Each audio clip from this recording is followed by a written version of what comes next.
Voilà, on va commencer le débat. Bienvenue à tous, merci pour votre présence nombreuse, beaucoup de jeunes, donc ça c'est vraiment important pour relancer ce débat sur l'interruption volontaire de grossesse en Belgique. Alors, comme vous le savez, en Belgique, ça reste inscrit dans le code pénal et cette pénalisation, c'est un vestige du 19e siècle, puisque c'est au milieu du 19e siècle que la Belgique a rédigé ce code pénal.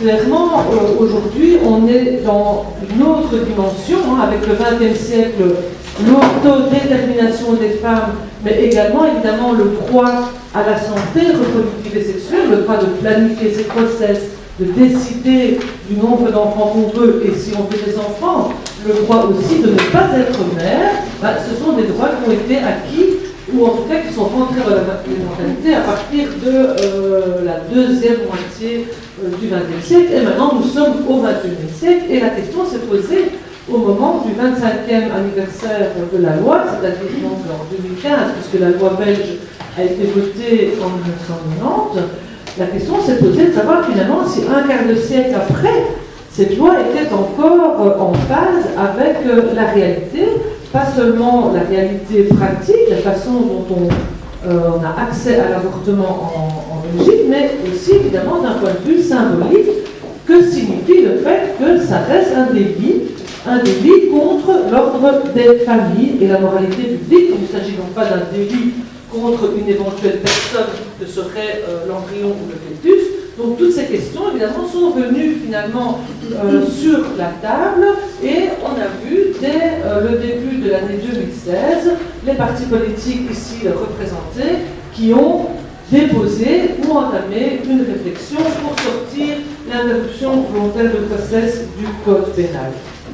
Alors, tous les partis qui sont représentés ici ont déposé une proposition de loi. Vous avez sur votre chaise un tableau synthétique qui compare les différents textes. Tous les partis, sauf le MR, mais le MR a pris position publiquement en mars, donc au moment de l'anniversaire de la loi en 2016.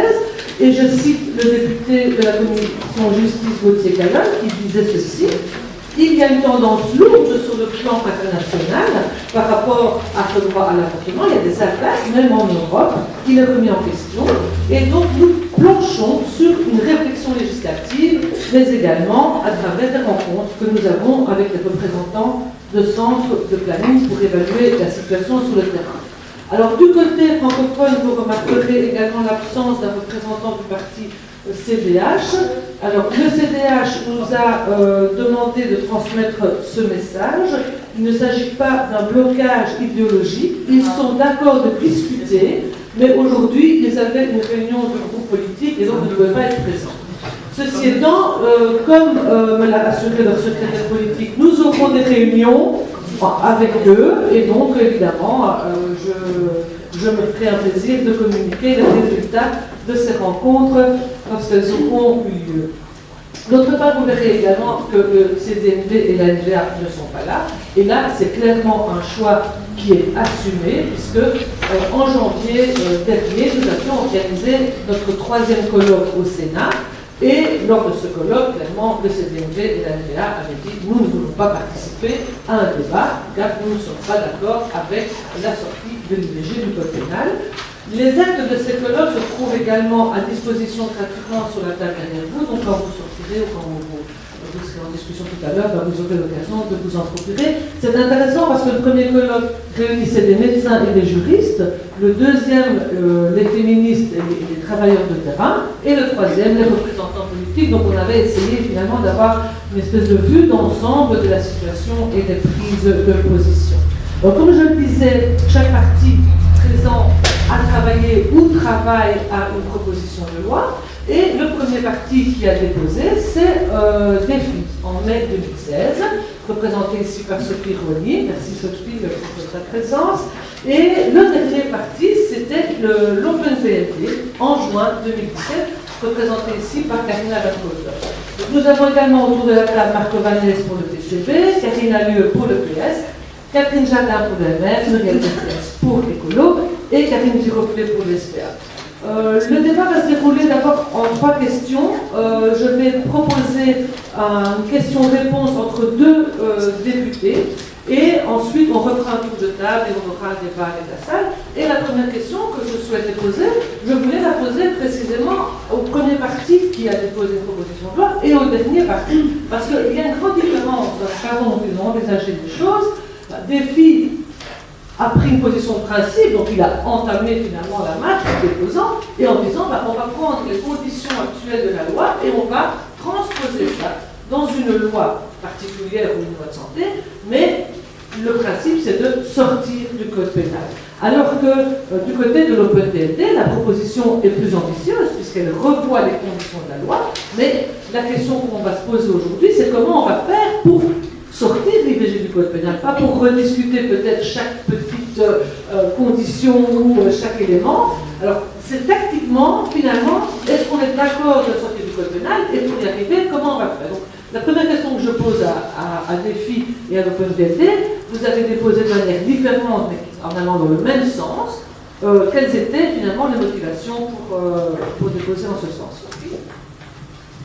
Alors, merci Sylvie et merci au CAL d'organiser un débat sur un sujet aussi important. Comme l'a dit Sylvie, 25 ans après la décriminalisation partielle de l'avortement, ce qui nous a poussé à déposer ce texte, c'est notamment justement les conséquences pratiques qui se sont observées du fait du maintien de l'avortement dans le code pénal. Ce ne sont pas uniquement des conditions, des conséquences symboliques, mais ça a des conséquences très pratiques. Et on a voulu tenir compte de cette situation pour pouvoir avancer et en quelque sorte jeter un coup de pied dans la fourmilière et ouvrir un débat, puisque l'état de la législation en Belgique par rapport à l'avortement, c'est une législation extrêmement hypocrite, puisque dans le même temps, on considère, le droit international en tout cas considère que l'avortement est un droit humain, un droit du patient, un droit de l'homme avec un grand H, mais dans le même temps, dans notre droit national, notre droit pénal, on considère que c'est une faute morale et un délit pénal. Donc il y a une grande hypocrisie, on a voulu ouvrir le débat par rapport à ça. Il faut bien savoir que lorsqu'on a eu cette réflexion, on menait depuis un certain temps, aucun texte encore n'était sur la table. Et donc, on ne pouvait pas anticiper la réaction qu'allait susciter ce texte auprès des autres partis, et en particulier auprès des partis de l'opposition, de la majorité, pardon, d'autant plus que ce qui a vraiment été la goutte d'eau qui a fait déborder le vase en quelque sorte, c'était justement l'accord de gouvernement, dans lequel on expliquait qu'on allait accorder un statut juridique aux enfants nord-nés, donc on utilisait bien le vocable enfant et non fœtus, et ce, sans fixer de seuil de gestation minimale à partir duquel l'enfant, entre guillemets, nord-né pourrait être enregistré dans les registres de l'état civil. Et donc ça a été la vidéo, raison pour laquelle on a déposé un texte. Alors je sais bien que ce texte est minimaliste, j'aimerais vraiment mettre les choses au clair en disant que ce n'est pas un choix dogmatique, idéologique ou autre, mais au contraire c'est un choix qui relève de la pure stratégie politique et que c'est un choix pragmatique. Pourquoi? Parce qu'on le voit bien justement à l'aide de votre tableau que vous avez très bien réalisé et qui mettait en exergue les différences entre les différentes propositions. On voit bien que les seuls points qui suscitent l'adhésion de l'ensemble des partis, en tout cas progressistes, c'est la sortie de l'avortement du code pénal et c'est la suppression de la notion d'état de détresse. Et effectivement, on considère, et c'est le cas je pense de l'ensemble du secteur concerné, c'est la priorité.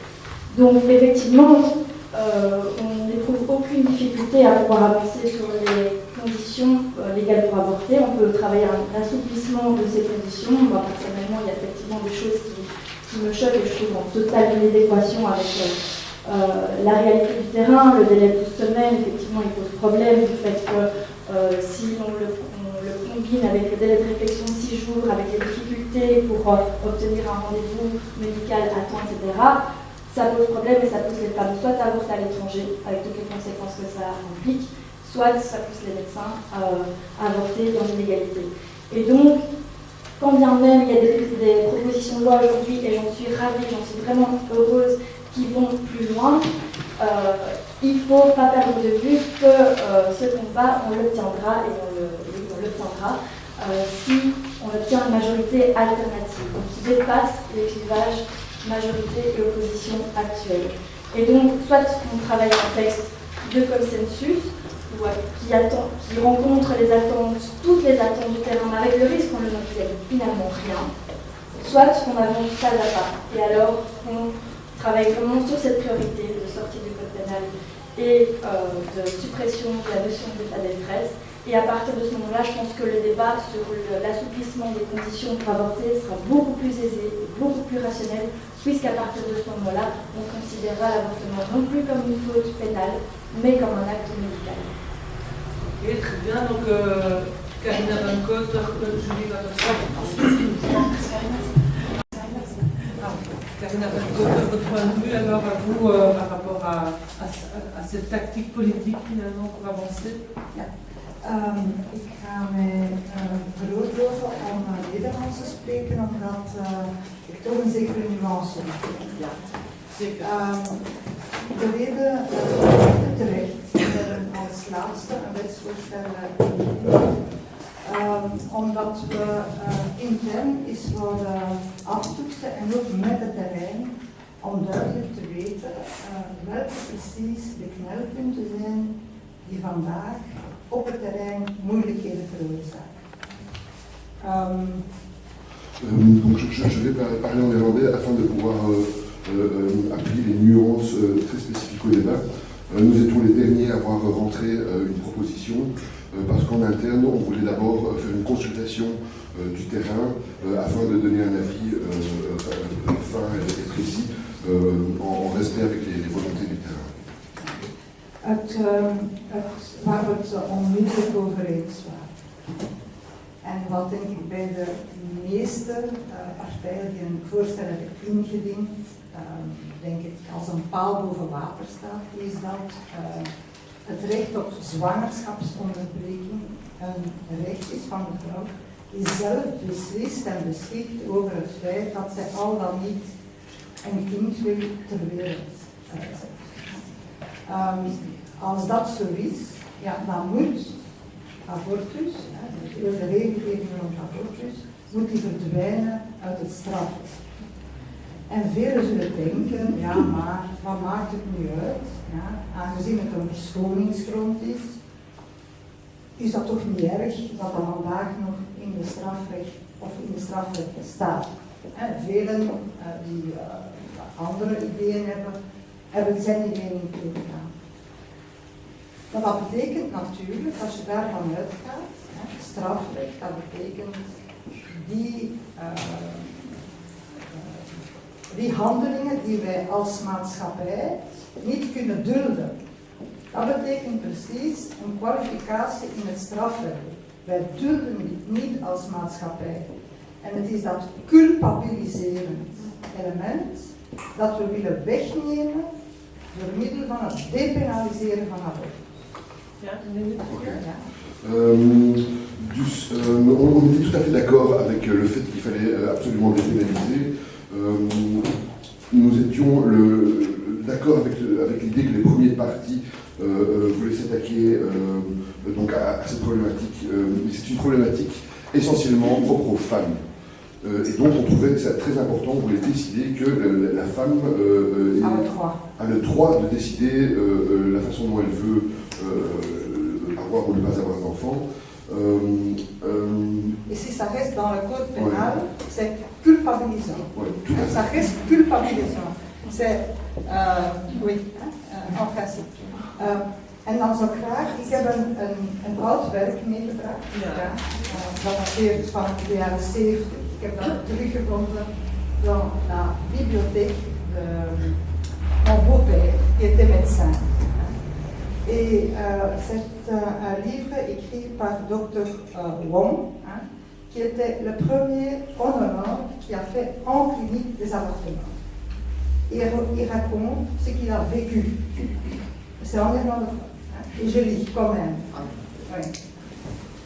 Dus hij ontmoet een dame, komt hem opzoeken, nadat hij publiekelijk op televisie getuigd had over de wijze waarop hij zwangerschapsonderbrekingen uitvoerde in een ziekenhuis. Zij kwam hem opzoeken en ze vertelde hem het volgende.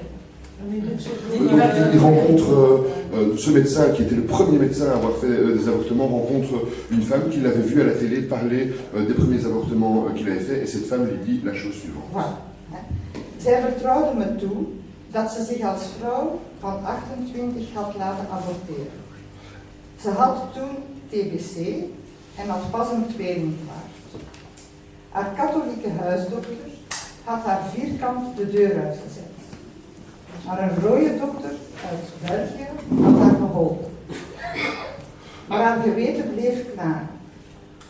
Vooral omdat ze er met niemand over kon praten. Nog met haar man, die abortus veroordeelde. Nog met haar vriendinnen, voor wie ze zich schaamde. In de biechtstoel beet de priester haar toe dat ze een kindermoordenares was. Ze moest en ze zou ervoor boeten. Donc c'est une dame de 28 ans qui a la tuberculose, qui confie donc à ce médecin mais d'abord elle a été chez son médecin qui était catholique, qui lui clairement a refusé, donc on lui a proposé d'aller chez un médecin socialiste, Rode Doctor, donc un médecin rouge. Et donc elle se rendait compte qu'elle ne pouvait en parler ni à ses amis, ni à sa famille, ni à personne, parce que le sujet était tellement tabou, et donc elle a été voir le curé qui lui a dit de Bicht de se confesser. Donc pendant la confession ouais. Hein, on lui a dit qu'elle était meurtrier d'enfants. C'est ça. Hein, voilà. Ze werd opnieuw zwanger en kreeg nadien nog 3 kinderen. Nu mannen en vrouwen op leeftijd. Vaak als ze een van hen zag, voelde ze een zware schuld. Hoe opgelucht, dokter, ben ik nu dat u dit alles voor tv hebt gezegd. Ik weet nu dat ik goed heb gehandeld toen ik 28 was. U hebt me van een grote last bevrijd. Nu kan ik met een gerust hart sterven. Donc la femme a dit, pendant 28 ans, je me suis culpabilisé. On m'a culpabilisé et je me sentais coupable parce que je n'avais pas laissé naître le fruit que j'étais en moi. Mais je ne pouvais pas le faire naître. Et pourtant, pendant 28 ans, on m'a regardé, je n'ai pas pu parler. Et maintenant, en vous voyant, je l'ai pu faire et je suis soulagée et je peux finir ma vie avec une tranquillesse. Voilà. Donc, raison pour laquelle on dit, nous, on veut que ça soit en dehors du code pénal. Donc, la décision d'une femme et d'un homme. Voilà. Raison pour laquelle. Premier point. Daarnaast hebben we toch de moeite gedaan om eens na te denken, welke zijn er nog mensen? En ik denk dat ze bekend zijn. 1. De bedenktijd. 6 dagen. Est-ce qu'il faut réfléchir 6 jours? Nous on croit qu'il faut réfléchir, mais 48 heures peut suffire, sauf s'il faut aller vite parce qu'il y a une question de santé, ce qui est logique. Alors on peut le faire immédiatement. De deadline, c'est pour la nuance.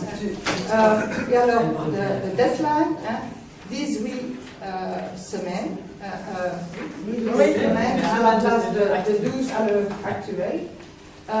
On a réfléchi, on a parlé avec les médecins en gelet op de stand van het centraal zenuwstelsel, de ontwikkeling daarvan, hebben we, denk ik, in overeenstemming met datgene wat in Zweden geldt, gekozen voor die 18 weken. Donc, vu l'état du système nerveux à ce délai-là, nous nous sommes alignés avec le point de vue de la Suède qui dit que jusqu'à telle date, donc jusqu'à 18 semaines, on a une marche assez longue pour dire qu'il n'y a pas question, il y a un sentiment. Allez. Ouais. Voilà. Et alors, dernier point, et alors je termine, les conditions médicales. Maintenant, dans la loi, c'est écrit que ça doit être certain certain que l'enfant qui sera né est atteint d'une affection, d'une gravité, d'une malformation, mais que c'est certain. Dat betekent dat we meestal praten over genetische aandoeningen. Bij genetische aandoeningen, c'est certain. Maar er zijn andere aandoeningen die even erg zijn, niet genetisch bepaald, waarvan men niet met zekerheid kan zeggen dat ze zich zullen ontwikkelen, maar waarvan dat de waarschijnlijkheid zeer groot is.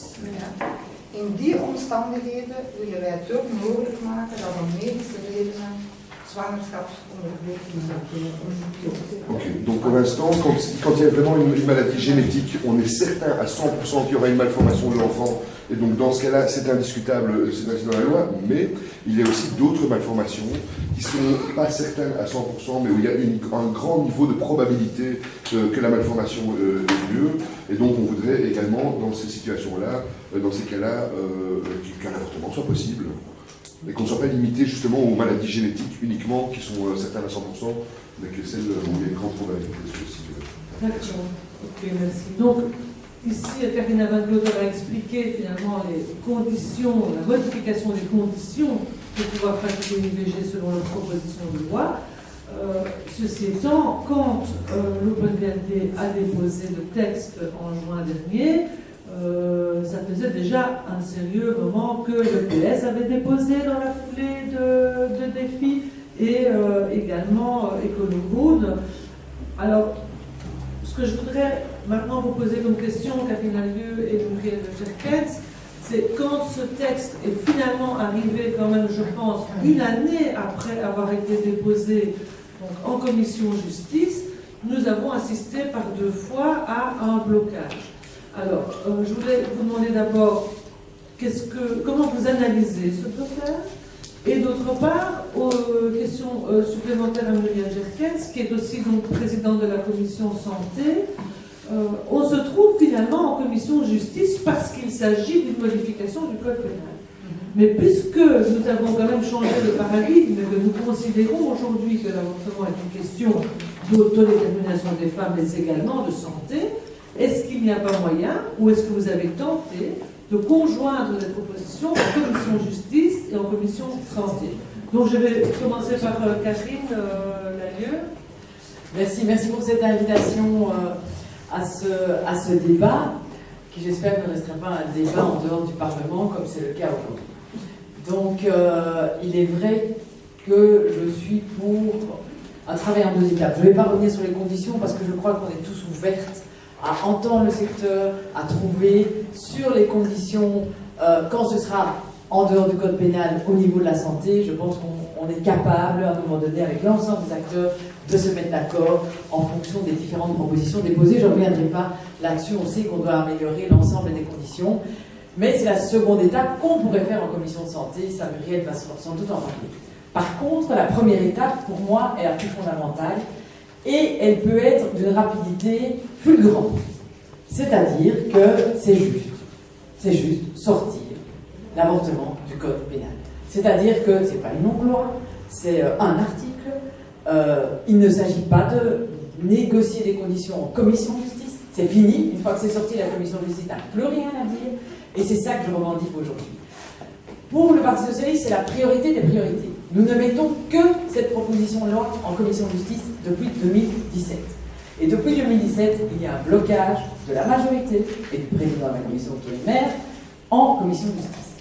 Ce que je demande ici vraiment, parce que les 2 partis libéraux sont ici autour de la table et se sont prononcés évidemment pour la dépénalisation, le VLD, ce que je ne doutais pas, Karina le sait, le VLD a déposé la proposition de loi, le MR pas encore. Ce que je demande ici, c'est qu'on ait au moins la possibilité de faire un débat. Et que chacun se détermine par rapport à ça. Nous sommes des parlementaires, il s'agit de débats éthiques. Depuis 1999, les débats éthiques ont toujours été le fait de majorité alternative et de possibilité, enfin, de ce Parlement de se saisir d'un sujet. Ici, c'est un sujet de société. Il est mûr dans la population. Il n'y a personne qui s'opposera à ça, sauf, effectivement, sans doute l'aide chrétienne de ce gouvernement, CDNV, CDH et NVA. Mais il y a une majorité dans ce Parlement.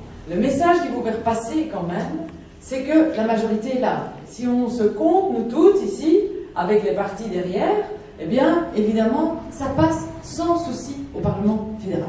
Sans aucun souci.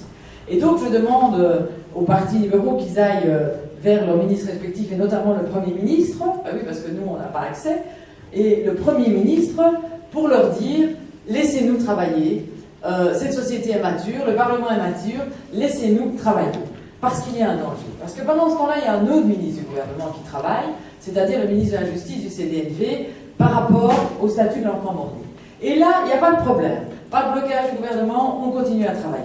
Et donc, ce serait totalement inacceptable, je pense, pour l'image en même temps, pour les femmes en général, pour les femmes en général, pour l'éthique en général, pour l'évolution de notre société et cette défense du droit de la femme qui est mise à mal, on le sait, à travers ce monde et de plus en plus. Ça ne s'améliore pas, bien malheureusement, que ce Parlement n'ait pas la majorité, la maturité de travailler sur cette question. Donc, ça restera la priorité. Chaque fois, mais ils ne mettent plus à la proposition de loi depuis qu'on dit ça, chaque fois qu'on demandera d'avoir une priorité au niveau socialiste, on ne mettra en justice que cette proposition de loi. 2 fois, on a dit, 2 fois ça a été rejeté pour je ne sais pas quelle décision, on voulait juste des auditions. Et je demande simplement de découper le débat en deux. Ça peut être une proposition signée par tout le monde. Par tout le monde. Il y a partout, Titi et tous. Et simplement qu'il y ait ce débat en une matinée, ça peut être utile. Parce qu'après, tout le débat, je pense, avec les auditions, avec le secteur, avec les experts, avec les associations, doivent se faire en commission de la santé. Donc voilà, ayons tout le courage de faire ça. C'est de l'éthique, ça peut être une majorité alternative. On a fonctionné pendant 17 ans comme ça, encore pour l'euthanasie concernant les mineurs. On a fonctionné comme ça sur la précédente législature, sur toutes les précédentes législatures. Et je pense que cette maturité, nous devons l'avoir, et je demande vraiment à l'Open VLT, au MR, d'aller porter ce message dans ce gouvernement, parce qu'il y a urgence d'enfin régler cette situation de dépénalisation de l'avortement. Merci.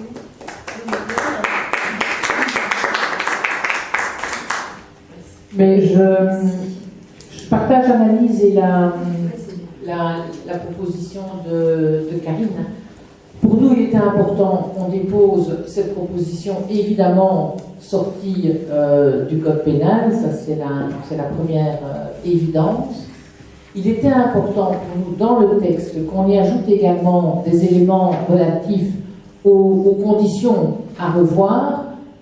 Pourquoi est-ce que c'était important? Parce que c'est vrai que le débat au sein de la société, avec les intervenants, avec les acteurs, etc., a pu aussi réellement se faire. Donc ça, c'est évidemment une dimension importante. Mais aussi parce qu'on savait, et on sait toujours, que sur la table, venant du gouvernement, il y a ce statut pour cet enfant mort-né. Et pour nous, il était important que dans un autre texte, on dise le nombre de semaines à prendre en compte pour la reconnaissance de cet enfant mort-né ne peut évidemment pas porter atteinte au droit à l'avortement. Et le droit à l'avortement, il doit être élargi en nombre de semaines durant lesquelles on l'autorise par rapport à ce qui existe maintenant. Donc c'est important d'avoir ça sur la table.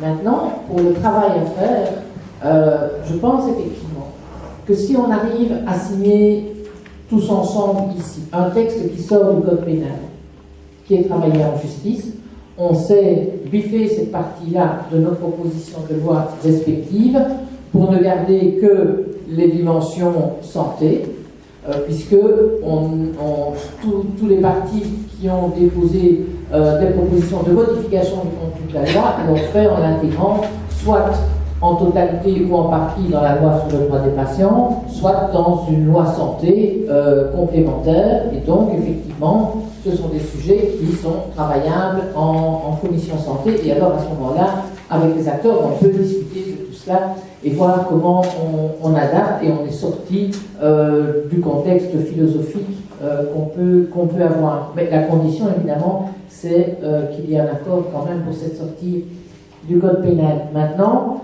on sait que, même si on n'est pas, étant dans l'opposition, on n'est évidemment pas dans le secret des dieux, mais on sait qu'il y a, c'est le cas de le dire, on sait évidemment que ce projet concernant le statut de l'enfant mort-né peut être problématique. Et donc la question que nous devrons quand même avoir à un moment donné, c'est jusqu'où va-t-on en contrepartie? Est-ce que, et ça c'est une question que je pose aussi aux représentants de la majorité, je ne suis pas sûre qu'elles pourront nous répondre aujourd'hui, mais est-ce que pour avoir la sortie du code pénal, on est prêt à accepter des dispositions relatives au statut à donner à l'enfant mort-né, jusque quand, avec ou sans limite, et si on met des limites, où les mettons? Et je trouve que c'est particulièrement désagréable d'être pris dans ce chantage, parce que c'est vraiment deux sujets différents, qui n'ont pas de lien, normalement. Enfin, le deuil à faire si on fait une fausse couche, si on a un enfant, un futur enfant qui ne vient pas au monde parce qu'il est mort, et un droit à pouvoir disposer de son corps, à choisir d'être mère ou pas mère, c'est pas de même nature. Le problème, c'est de les avoir liés. Et donc là, c'est une vigilance que moi, je veux en tout cas garder et que je trouve malsaine. Oui, alors je vais quand même préciser que la question de la reconnaissance des enfants mort-nés, en tout cas de la modification législative, elle est dans l'accord de gouvernement. Oui. Elle est dans la note de politique générale du ministre de la Justice, qu'il vient d'ailleurs de réitérer. Alors que, clairement, il n'y a rien sur l'interruption de grossesse dans l'accord de gouvernement. Donc là, il y a eu, de la part des partis de la majorité, un pas vers, je vais dire, le pilier chrétien, puisque c'est clairement le pilier chrétien qui soutient la reconnaissance des enfants mort-nés, je dirais, à un stade très, très bas, parce que d'autres partis ont déposé, d'ailleurs, l'Open Veldi avait déposé sur la question aussi, je pense même aussi Catherine Giroflée de SPA, mais il y a une différence entre prendre en compte les fausses couches, comme ça vient d'être dit, et attaquer par la bande le droit à l'interruption de grossesse. Alors évidemment, on voit bien que ce sont les partis de la majorité et particulièrement le MR qui sont questionnés ici sur le blocage et le fait qu'on n'avance pas alors que le terrain est prêt, les mentalités sont prêtes et les parlementaires dans leur grande majorité, il faut quand même le reconnaître.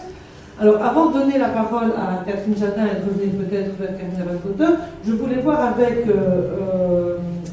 Karine Giroflée et Marco Vanès. Bon, Marco Vanès, vous avez déposé en juin dernier.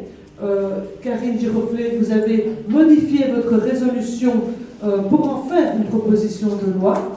Alors, comment est-ce que vous avez vécu ce qui s'est passé en commission justice? Comment est-ce que vous pensez pouvoir avancer sur des textes que vous avez déposés de manière finalement dans la foulée des précédents textes ou alors une résolution qui était préalable, Karine et puis Marco?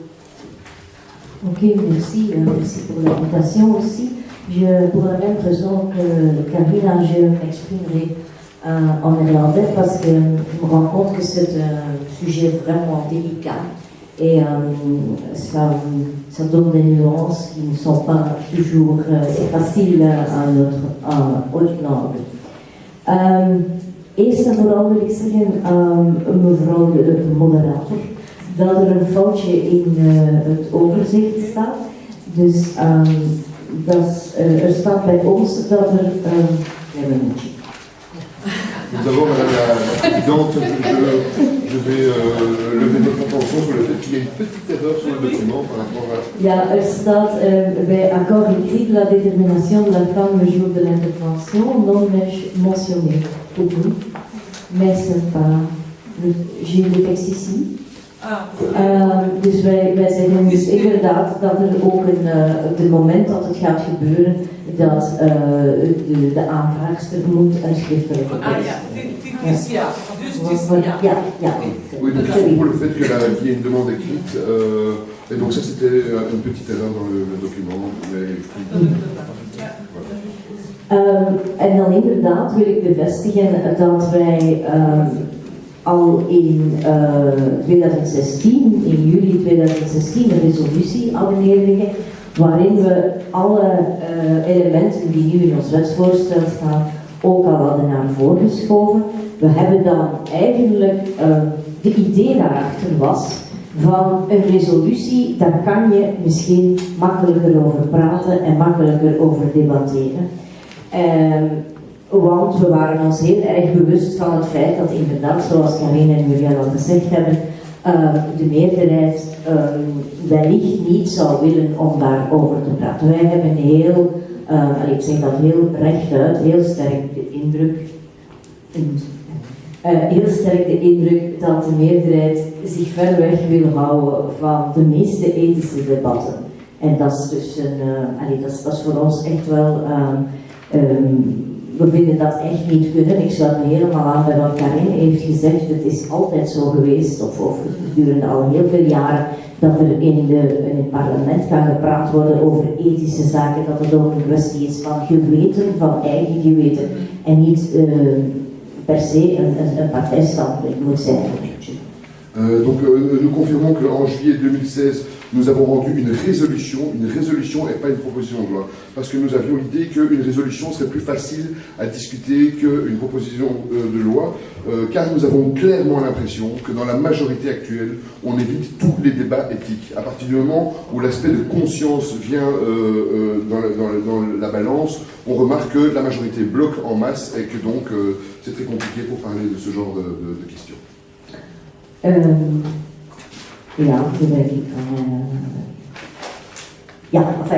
We hebben dan inderdaad, naar aanleiding van het debat die we in de Kamer hebben gehad, hebben we dan inderdaad gemerkt dat de meesten een voorstel hadden neerleggen. Dus hebben we gezegd, ja, dan zetten we dat ook om in een voorstel.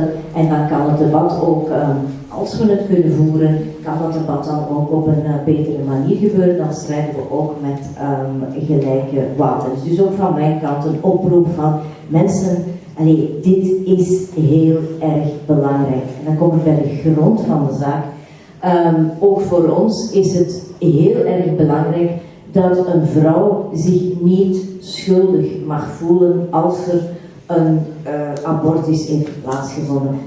Dat schuld, dat idee van schuld, dat moeten we er helemaal uitkrijgen. Het is een medische handeling, ten eerste. En ten tweede, het is de vrouw die beslist over haar lichaam. En dat idee van schuld moeten we daaruit krijgen. En je kan dat inderdaad niet anders, zoals nog gezegd, dan dat uit het strafrecht te halen. Oké. Après, il y a eu un débat à la Chambre et on a remarqué que tout le monde a fait une proposition. Ceci est vraiment une matière très très importante. Les femmes ne peuvent pas avoir ce sentiment de culpabilité et pour l'instant c'est le cas et ça doit absolument sortir. Tout d'abord, c'est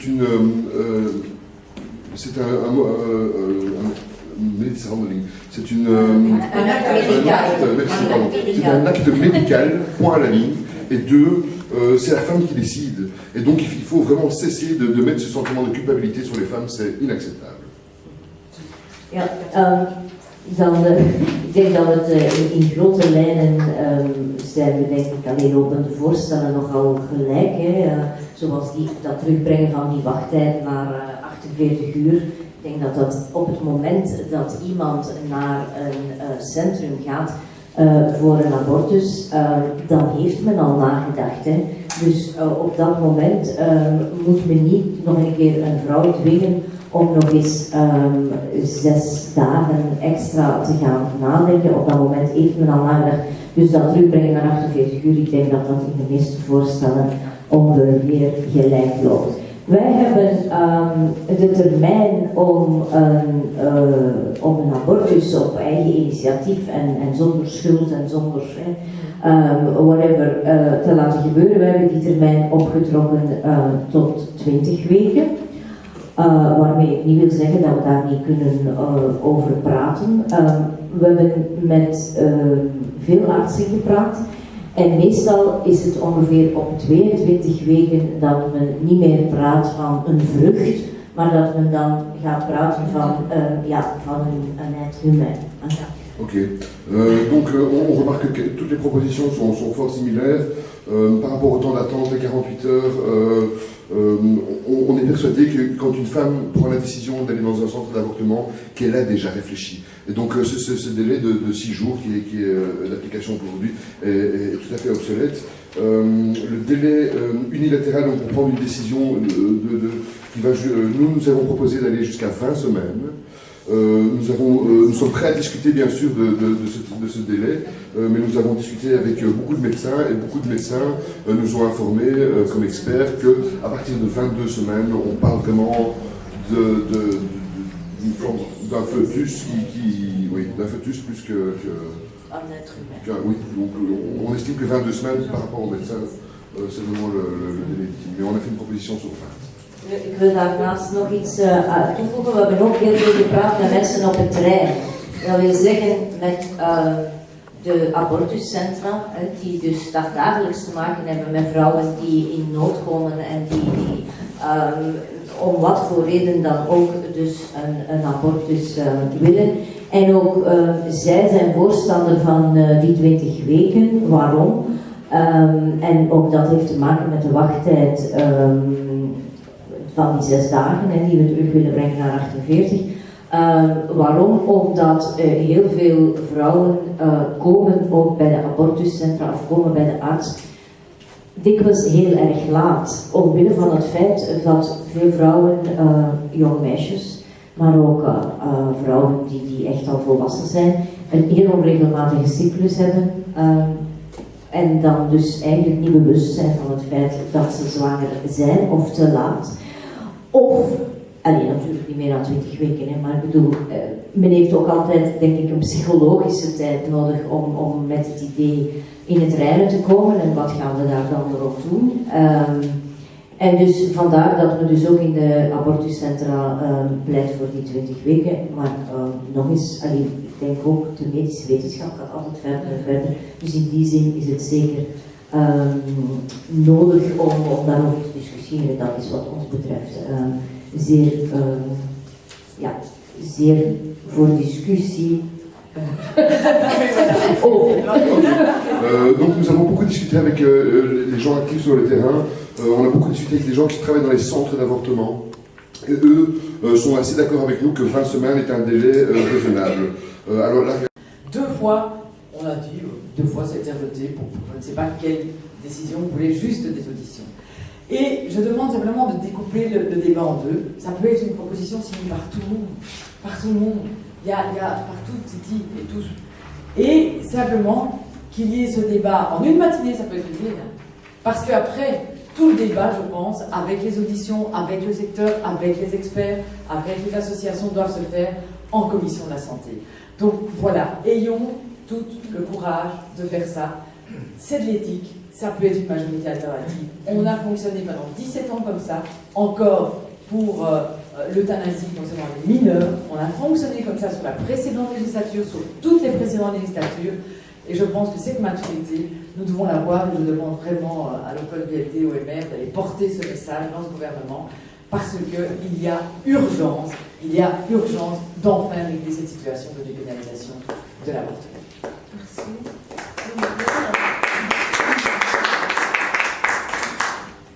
Mais je partage l'analyse et la proposition de Karine. Pour nous, il était important qu'on dépose cette proposition, évidemment sortie du code pénal, ça c'est la première évidence. Il était important pour nous, dans le texte, qu'on y ajoute également des éléments relatifs aux conditions à revoir. Pourquoi est-ce que c'était important? Parce que c'est vrai que le débat au sein de la société, avec les intervenants, avec les acteurs, etc., a pu aussi réellement se faire. Donc ça, c'est évidemment une dimension importante. Mais aussi parce qu'on savait, et on sait toujours, que sur la table, venant du gouvernement, il y a ce statut pour cet enfant mort-né. Et pour nous, il était important que dans un autre texte, on dise le nombre de semaines à prendre en compte pour la reconnaissance de cet enfant mort-né ne peut évidemment pas porter atteinte au droit à l'avortement. Et le droit à l'avortement, il doit être élargi en nombre de semaines durant lesquelles on l'autorise par rapport à ce qui existe maintenant. Donc c'était important d'avoir ça sur la table. Maintenant, pour le travail à faire, je pense effectivement que si on arrive à signer tous ensemble ici un texte qui sort du code pénal, qui est travaillé en justice, on sait biffer cette partie-là de nos propositions de loi respectives pour ne garder que les dimensions santé, puisque tous les partis qui ont déposé des propositions de modification du contenu de la loi l'ont fait en l'intégrant soit en totalité ou en partie dans la loi sur le droit des patients, soit dans une loi santé complémentaire. Et donc, effectivement, ce sont des sujets qui sont travaillables en commission santé. Et alors, à ce moment-là, avec les acteurs, on peut discuter de tout cela et voir comment on adapte et on est sorti du contexte philosophique qu'on peut avoir. Mais la condition, évidemment, c'est qu'il y ait un accord quand même pour cette sortie du code pénal. Maintenant, on sait que, même si on n'est pas, étant dans l'opposition, on n'est évidemment pas dans le secret des dieux, mais on sait qu'il y a, c'est le cas de le dire, on sait évidemment que ce projet concernant le statut de l'enfant mort-né peut être problématique. Et donc la question que nous devrons quand même avoir à un moment donné, c'est jusqu'où va-t-on en contrepartie? Est-ce que, et ça c'est une question que je pose aussi aux représentants de la majorité, je ne suis pas sûre qu'elles pourront nous répondre aujourd'hui, mais est-ce que pour avoir la sortie du code pénal, on est prêt à accepter des dispositions relatives au statut à donner à l'enfant mort-né, jusque quand, avec ou sans limite, et si on met des limites, où les mettons? Et je trouve que c'est particulièrement désagréable d'être pris dans ce chantage parce que c'est vraiment deux sujets différents qui n'ont pas de lien normalement. Enfin, le deuil à faire si on fait une fausse couche ou si on a un enfant, un futur enfant qui ne vient pas au monde parce qu'il est mort, et un droit à pouvoir disposer de son corps, à choisir d'être mère ou pas mère, c'est pas de même nature. Le problème, c'est de les avoir liés. Et donc là, c'est une vigilance que moi je veux en tout cas garder. Et que je trouve malsaine. Oui, alors je vais quand même préciser que la question de la reconnaissance des enfants mort-nés, en tout cas de la modification législative, elle est dans l'accord de gouvernement. Oui. Elle est dans la note de politique générale du ministre de la Justice, qu'il vient d'ailleurs de réitérer. Alors que, clairement, il n'y a rien sur l'interruption de grossesse dans l'accord de gouvernement. Donc là, il y a eu, de la part des partis de la majorité, un pas vers, je vais dire, le pilier chrétien, puisque c'est clairement le pilier chrétien qui soutient la reconnaissance des enfants mort-nés, je dirais, à un stade très, très bas, parce que d'autres partis ont déposé, d'ailleurs, nos collègues avaient déposé sur la question aussi, je pense même aussi Karine Giroflée de SPA, mais il y a une différence entre prendre en compte les fausses couches, comme ça vient d'être dit, et attaquer par la bande le droit à l'interruption de grossesse. Alors évidemment, on voit bien que ce sont les partis de la majorité et particulièrement le MR qui sont questionnés ici sur le blocage et le fait qu'on n'avance pas alors que le terrain est prêt, les mentalités sont prêtes et les parlementaires dans leur grande majorité, il faut quand même le reconnaître. Alors, avant de donner la parole à Catherine Jadin et de revenir peut-être vers Karine Racoteur, je voulais voir avec Karine Giroflée et Marco Vanès. Bon, Marco Vanès, vous avez déposé en juin dernier.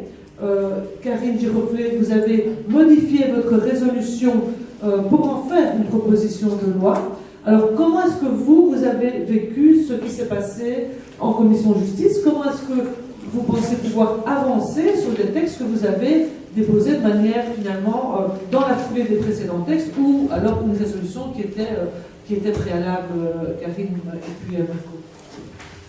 Ok, merci. Merci pour l'invitation aussi.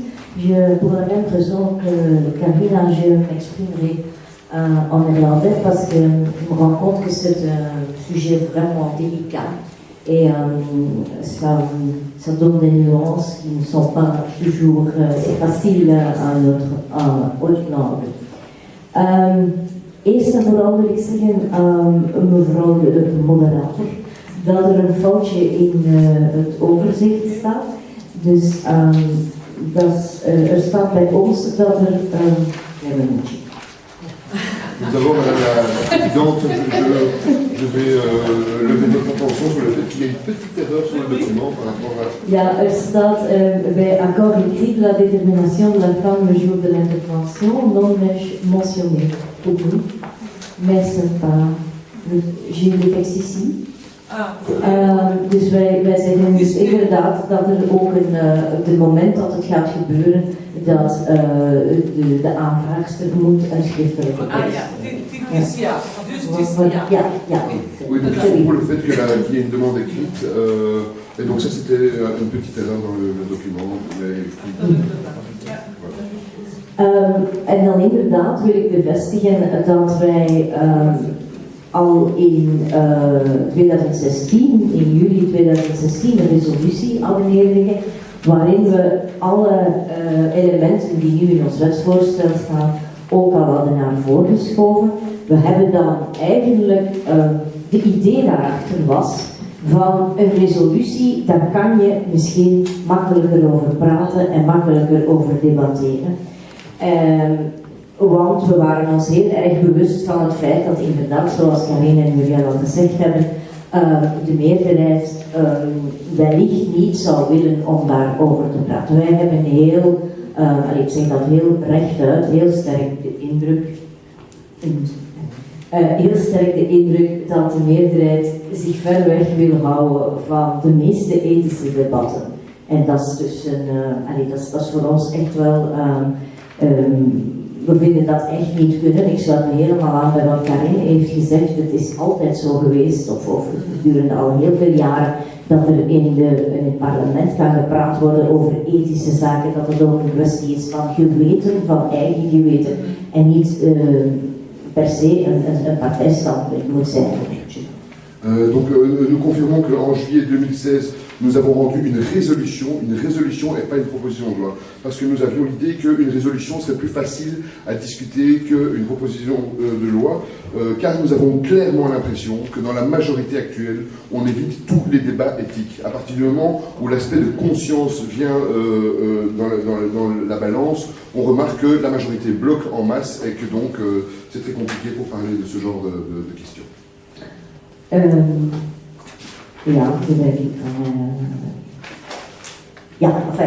We hebben dan inderdaad, naar aanleiding van het debat die we in de Kamer hebben gehad, hebben we dan inderdaad gemerkt dat de meesten een voorstel hadden neerleggen. Dus hebben we gezegd, ja, dan zetten we dat ook om in een voorstel.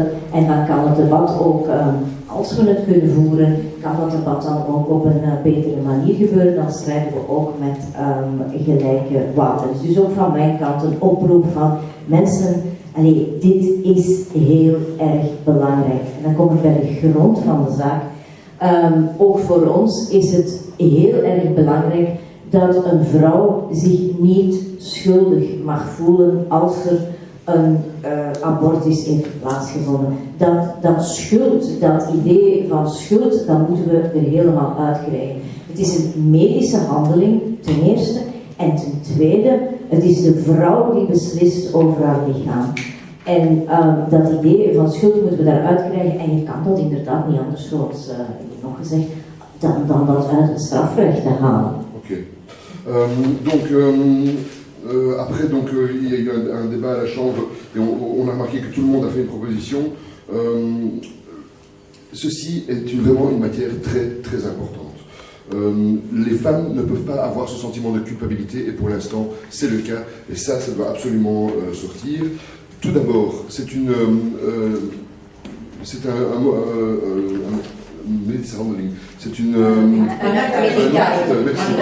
un acte médical, point à la ligne, et deux, c'est la femme qui décide. Et donc il faut vraiment cesser de mettre ce sentiment de culpabilité sur les femmes, c'est inacceptable.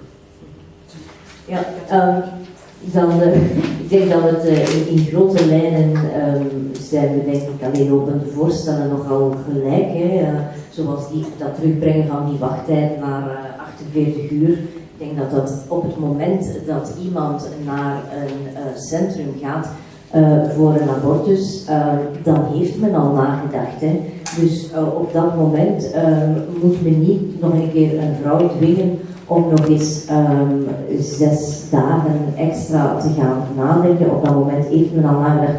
Dus dat terugbrengen naar 48 uur, ik denk dat dat in de meeste voorstellen ongeveer gelijk loopt. Wij hebben de termijn om een abortus op eigen initiatief en zonder schuld en zonder whatever te laten gebeuren. Wij hebben die termijn opgetrokken tot 20 weken. Waarmee ik niet wil zeggen dat we daar niet kunnen over praten. We hebben met veel artsen gepraat. En meestal is het ongeveer op 22 weken dat men niet meer praat van een vrucht, maar dat men dan gaat praten van un être humain. Ok. Donc on remarque que toutes les propositions sont fort similaires.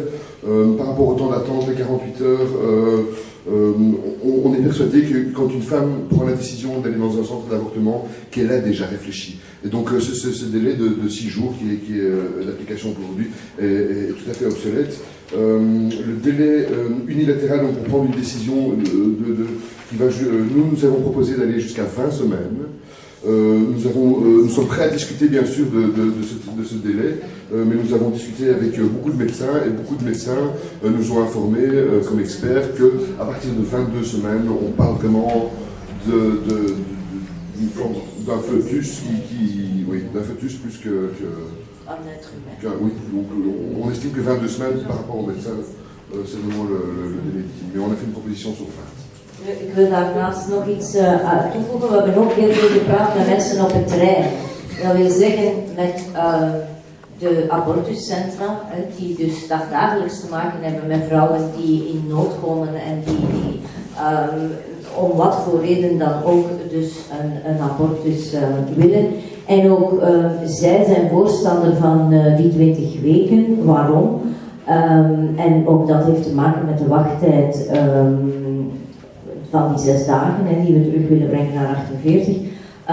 Waarom? Omdat heel veel vrouwen komen ook bij de abortuscentra of komen bij de arts dikwijls heel erg laat. Omwille van het feit dat veel vrouwen, jonge meisjes, maar ook vrouwen die echt al volwassen zijn, een heel onregelmatige cyclus hebben.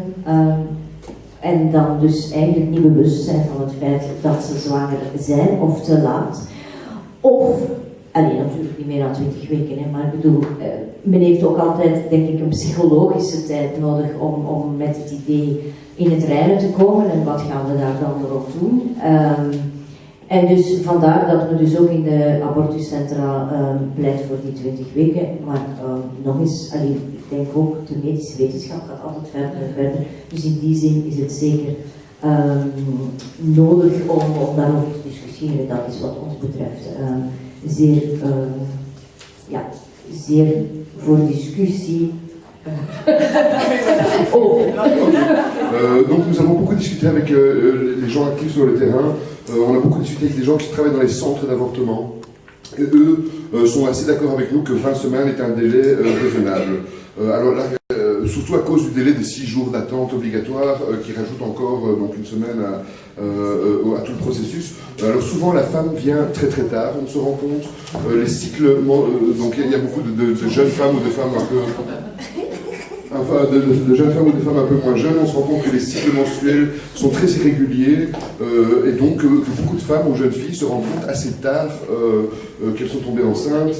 Il y a aussi en plus le délai psychologique parce que c'est quand même une décision assez lourde et importante à prendre et donc nous sommes prêts à avancer donc, et à toujours être attentifs aux avancements de la science, mais à nouveau, nous répétons, nous voulons en discuter et nous sommes prêts à discuter de tous les points. Ja, ik was eigenlijk de vraag van Sophie vergeten. Dus inderdaad, wat dat we denken over wat dat er in justitie is gebeurd. Ja, ik denk dat ik dat al beantwoord heb met te zeggen dat ik me helemaal aansluit bij wat de 2 vorige sprekers hebben gezegd. En dit kan niet, hè. Dus er leggen zoveel parlementairen een voorstel neer die allemaal over hetzelfde gaat, dan moet er dus kunnen gepraat worden en ik kan dat dus niet maken om dat zomaar af te blokken. Een parlementair heeft spreekrecht en in die zin denk ik dat we echt het debat moeten heropenen. Oui. Donc j'avais un peu oublié la question de Sylvie. Ce qui se passe à la justice, donc le fait qu'il bloque cette partie du débat est complètement inacceptable. Les parlementaires veulent en discuter, c'est très clair. Karine l'a mis en avant. Et donc le parlementaire a le droit d'avoir ses idées et de prôner et de poser les questions dont il a envie. Et donc c'est inacceptable que la justice bloque ces propositions. Mais merci. Quant à notre proposition de loi, lorsque j'étais venu au colloque du Sénat, j'avais dit on va en faire une, on va en déposer une, et voilà, on l'a fait. Elle a été déposée, je pense que voilà, elle est assez claire sur la position de principe, sur le fait qu'il ne faut pas d'état de détresse.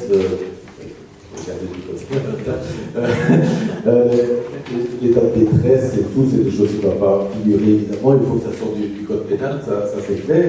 Donc voilà, tous les aspects, les enjeux psychologiques, familiaux, démocratiques, fait que la femme doit pouvoir décider, c'est évidemment des bases. Il y a aussi l'aspect social, je pense, qu'il faut prendre bien en considération. Et c'est comme ça d'ailleurs qu'on justifie, nous, un délai qui est le même que celui de la proposition SPA de 20 semaines. 20 semaines, c'est pas seulement parce que, voilà, c'est pas seulement en regardant l'évolution du fœtus, mais c'est aussi par rapport à la situation des pays qui nous entourent, et en particulier des Pays-Bas, et le fait que, voilà, quand on dépasse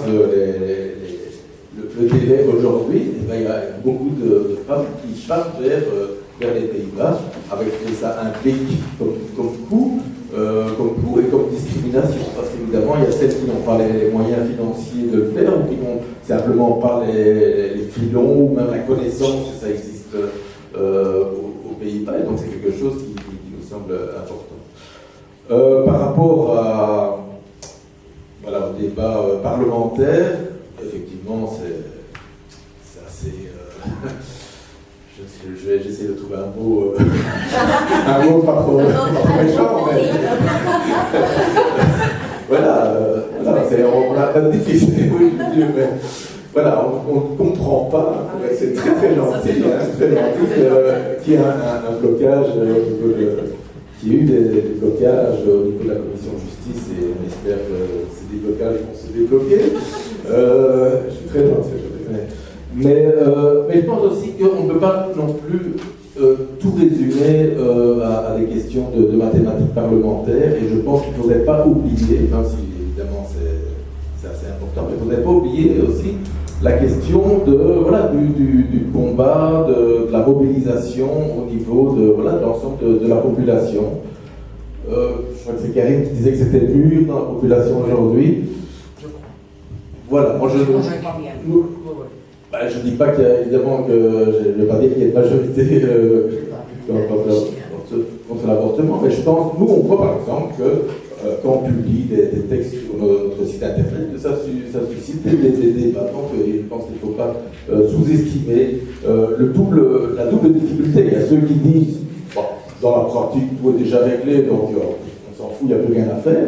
Et puis d'un autre côté, il y a des gens qui ont encore des difficultés. Je pense qu'il y a vraiment un travail encore d'éducation et de mobilisation à faire. Voilà, on a vu des manifestations où il y avait 1500 personnes récemment. C'est peut-être beaucoup par rapport à certaines mobilisations, c'est peut-être peu par rapport à ce que ça devrait être. Je pense quand même que... Parce qu'on a aussi tendance à se rappeler de 1990 seulement comme le fait d'avoir trouvé une majorité parlementaire alternative, alors que je pense qu'il n'y a pas que cet aspect-là. Je pense qu'il y a quand même eu un long combat dans l'histoire de notre pays pour le droit à l'avortement, avec les actions militaires et tout. C'est quand même un long combat qui n'est pas que parlementaire. On ne voudrait pas qu'on résume ça à un débat parlementaire, même si évidemment ici, et ça il y a la balle qui est lancée dans le cadre de certains partis, comme le MR, il y a effectivement quelque chose à trouver en termes de majorité parlementaire. Oui, merci. Donc, c'est vrai que la mobilisation de la population et la sensibilisation de la société civile est importante. Bon, vous savez que le Centre d'Action Laïque ne ménage pas sa peine pour le faire, mais clairement, je pense même dans les médias, il y a un travail d'éducation à faire, parce que depuis 1990, cette culpabilisation que tout le monde regrette ici elle s'est imprégnée dans les mentalités. Il y a quelque chose qui reste de ça, et on considère toujours que finalement faire un avortement c'est mal. Et donc c'est de ça qu'il faut sortir. Et donc il y a la question du principe, et puis évidemment il y a la question de l'information, de la sensibilisation, et ça c'est le débat qui pourra sans doute l'amener, bien sûr, à la prévention. Alors bon, clairement, je vais maintenant passer la parole à Catherine Jadin. Je remercie d'être ici pour le MR. Bon, pas seulement sur la question du blocage parlementaire, mais peut-être aussi, voilà, est-ce que finalement ce blocage, c'est un blocage technique parce que la majorité ne peut pas bouger, ou est-ce qu'il y a aussi un versant idéologique, parce qu'on sait que, bon, voilà, dans les partis, dans les partis socialistes ou écolos, PTB, bon, je pense qu'il n'y a pas de parlementaires qui sont opposés. Au PNVD, on a vu De Croo qui a pris la parole pour Chili Size, pour défendre le droit à l'IVG. Bon, peut-être que ce n'est pas le cas pour tous les parlementaires MR, et qu'il y a peut-être cette dimension-là aussi, je ne sais pas. Bonjour à tous, merci de l'invitation et merci de m'associer à vos débats que je poursuis depuis le début, tout simplement parce qu'il y avait une petite phrase qui m'a interpellée et qui a tout de suite généré quelques propositions. J'entends que ça a aussi été le cas de partie de l'opposition. Une petite phrase qui disait « Il faut trouver une solution pour les enfants nés sans vie ». C'est ça la phrase de l'accord du gouvernement. Alors, j'entends qu'il y a des propositions qui se sont faites. J'en ai lu une, celle du CDMV à l'époque, qui m'a fortement interpellée, puisque on parlait du fait de donner un statut juridique à un enfant né sans vie à partir de... Non, pas CDMV. Et je sais qu'il y a des versions et que cela pouvait déjà se faire à partir, en deçà du 140e jour, et qui dit ça, dit vraiment un grand danger pour un acquis important, qui est un acquis que les parents ont mené par rapport au fait de pouvoir procéder à un avortement dans notre pays. Et par rapport à ça, j'entends bien, et je pense aussi que c'est ce qui a amené aussi les premières propositions à être déposées, de dire mais arrêtons par rapport à un danger qui existe, arrêtons de pouvoir donner des armes juridiques contraignantes si demain on décide de faire marche arrière. Parce que c'est ça qu'on constate, pas en Belgique pour le moment, mais dans beaucoup de pays d'Europe. C'est le cas dans le sud, en Espagne, pour partie on en a parlé en Pologne, donc il faut enlever cette crainte. Donc à titre personnel, je ne suis pas la seule, Sylvie, dans mon groupe politique, loin de là. Je partage évidemment le fait de sortir l'avortement du code pénal, d'une part, et aussi évidemment de se reposer des questions sur les modalités de procéder d'autre part. J'ai réfléchi à une proposition pour en donner quelques détails. Donc, outre la suppression de ces fameux articles 350 jusqu'à 53 du Code pénal, je propose quand même, dans ma réflexion, l'avantage de ne pas avoir déposé le texte, c'est qu'on peut encore réfléchir. Et améliorer certaines réflexions. Mais non, mais.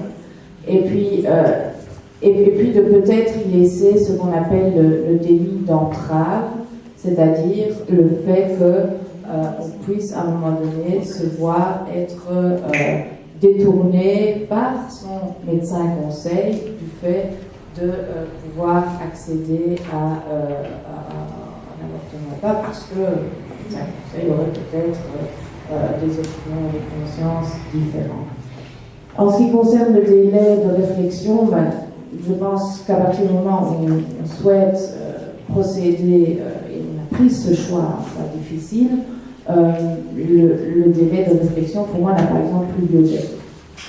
Donc ça, c'est aussi une idée que nous mettons en réflexion avec certains collègues. On va parler de Thier Calonne, Richard River, moi-même évidemment, et d'autres collègues qui travaillent là-dessus. On va de même pour la prolongation des semaines qui permettent l'accès à l'avortement. Et ce sont évidemment des choses qui restent importantes. Qu'est-ce qui est l'élément essentiel? On a parlé tout à l'heure, c'est le possible projet de loi du ministre Gaines en commission de la justice, qui pour moi, dans n'importe quelle mouture, est une question d'éthique. Alors, dans mon parti, c'est une règle totalement appliquée depuis plusieurs on va dire décennies, depuis toujours, en fait, que pour des matières éthiques, chaque député choisit selon sa conscience et de manière totalement libre. Pour moi, c'est un projet qui devait arriver, qui en aucun cas, et ça c'est mon choix personnel, en aucun cas est acceptable. Et je vais même aller plus loin. Si cela devait à un moment donné être le choix du ministre de faire le forcing là-dessus, ma proposition viendrait sur la table tout de suite. J'ai été très claire par rapport à ça. Alors, je vais redonner évidemment la parole à chacun aura l'occasion de s'exprimer. Je voudrais quand même, donc, pour que ce soit clair, dire que, in fine, ce qu'on cherche ici, c'est peut-être à sortir de ce débat avec un projet pour avancer vers ce principe qui semble nous rassembler que l'avortement doit être dans le code pénal. Par rapport au maire, je voudrais signaler qu'aujourd'hui même, la présidente du Sénat, Christine Defrayne, donne une conférence de débat à Estelle sur la sortie de l'avortement du code pénal. Il y a quand même, on l'entend, voilà, des velléités avec donc un blocage auquel manifestement il est difficile d'accéder, sauf peut-être si on trouve une manière de le faire et que il faut aussi peut-être à un moment donné dépasser à la fois les clivages politiques et les problèmes techniques pour avancer. Donc c'était vraiment l'objet de ce débat. Maintenant, je pense aussi que chacun peut reprendre la parole pour avancer. Je pense que ce qui est important, c'est d'être dans une perspective constructive. Parce que jusqu'à présent, c'est vrai qu'on peut se lancer des pierres dans les jardins, les uns ceci, les autres cela, avant, après, pas, pendant. Finalement, la population dans son ensemble doit pouvoir entendre quelque chose qui va dans l'intérêt de tous. Et je crois que c'est ça aussi le rôle des parlementaires, c'est d'être quand même l'interface entre l'intérêt de tous et alors pour le monde politique et où les décisions se prennent. Donc je vais vous laisser le micro. Muriel avait demandé la parole, Karine, et voilà. Chacun à votre tour, comme vous le souhaitez. C'est vrai que j'avais demandé la parole suite à l'intervention de Marco. Je pense qu'une des difficultés par rapport à la population, c'est que moi je me rends compte que quand on a fait l'action où on distribuait du persil, tu vois, pour justement rappeler la menace sur ce droit à l'avortement, et alors c'était fascinant la réaction des gens, c'est que pour eux, on peut avorter.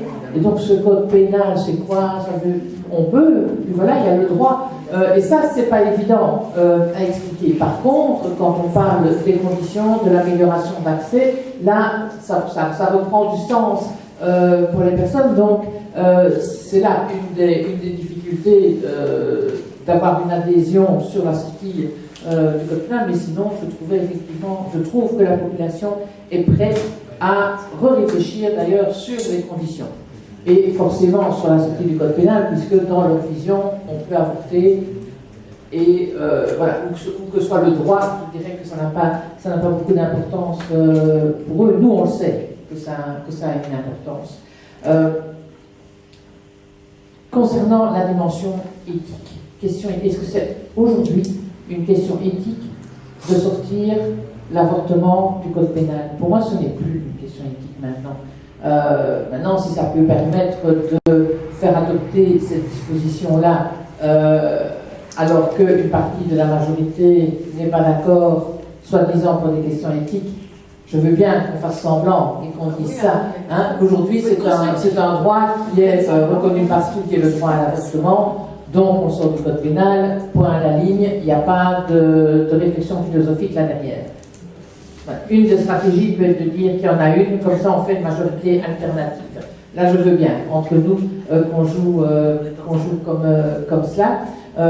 Mais c'est vrai que je voudrais entendre, ce que je comprends de ce que tu dis, Catherine, c'est de dire, allez, s'ils viennent avec le statut pour l'enfant né sans vie, alors je viendrai avec ma proposition relative à l'IVG. Et donc là, c'est créer le lien, c'est renforcer le lien entre les deux propositions.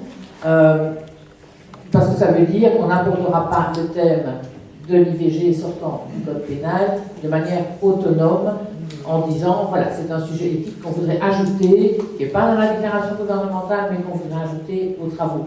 Et ça, c'est vrai que ça m'intéresserait d'avoir aussi, évidemment, la position et l'analyse de Karina sur le sujet. Donc, allez, un pas en arrière, nous, on ne va pas le mettre. C'est un pas, hein, donc on ne va pas mettre le pas en arrière. Pas du tout. Donc, mais la question est comment avancer. Pour nous, on est d'accord, on veut voter demain, hein, et vous le savez très bien. Hein, et ce n'est pas un toilettage, c'est comme ça. Hein, et tout notre groupe, on est d'accord. Voilà. Alors, comment avancer? Comment libéraliser? Hein? On a eu le même problème avec les droits de succession. Hein? Ça n'a rien à voir immédiatement, mais quand même, c'était un thème que pour certains partis, c'était assez difficile. On a travaillé pendant 20 samedis, de 9h du matin à 6h du soir. Hein? À gauche, à droite, avant, en arrière. Hein? C'était pas facile du tout. C'était un thème très compliqué aussi. Juridiquement aussi, hein, oui, absolument. Mais je veux dire, on a dû mettre le thème sur la table et en dehors des caméras, hein, oui, parce que c'est ça. Hein, on a dû discuter de ce dossier. Et enfin, on a eu gain de cause. Voilà. On a voté. Hein, voilà. On n'a pas précipité, mais on a voté. Nous, on a une proposition, c'est clair. Hein. Est-ce qu'on voudrait la voter? Ben oui. Qu'est-ce qu'il faudrait faire? En parler. Hein, voilà. Est-ce qu'on va en parler? Absolument. Hein. Mais on a eu, et ça, il faut reconnaître aussi l'opposition, on a eu 2 années qui étaient fort chargées. Hein. Il faut le reconnaître. On a eu des attentats, et c'est toujours les mêmes. On est 14 hein, au Parlement, nous, avec Open VLD. On n'est que 14. Hein. Donc, vous le savez très bien, hein, c'est toujours sur les questions juridiques, etc. C'est normal que c'est les mêmes. Hein, oui.